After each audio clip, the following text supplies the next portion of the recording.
But let me talk about this theory that I came up with in my book. My book, Mindful Mixology, a comprehensive guide to no and low alcohol cocktails, includes a small theory about how to make a cocktail from a sensory perspective, right? So think about that definition: spirit, sugar, water, bitters. That's a historical definition, but from a sensory evaluation or sensory qualities, what makes a cocktail? And I came up with 4 things that I think are clear um, sensory aspects of a cocktail.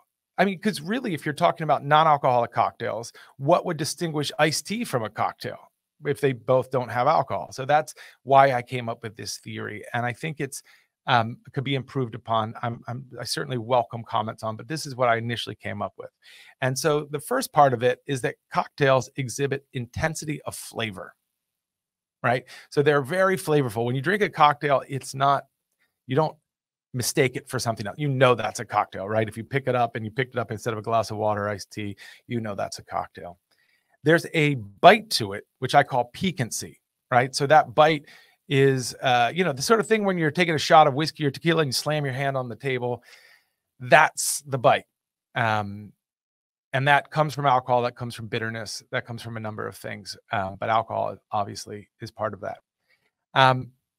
Then you have something I call volume or length, and that is the amount of the drink that's not taken up by juice or sugar. One of the complaints about the mocktail era, right? This time, this period of time where everything, if it was non-alcoholic, was just juice and sugar and soda.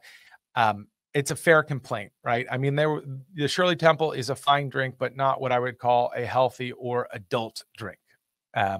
So I get it. People don't enjoy that. I don't necessarily enjoy that, except on occasion. Just like on occasion, I enjoy ice cream, but not something that I would want to sit down at a beer and a bar and drink. So as far as the that volume or length, that means that there has to be additional ingredients besides sugar and juice. And then lastly, there's a certain texture to the cocktail, right? When you taste it, there's a richness, a mouthfeel. That's what sometimes sommeliers will call it. And it's the certain texture of the liquid, right? Water is a different texture than, let's say, cream. And somewhere in between there is the cocktail texture.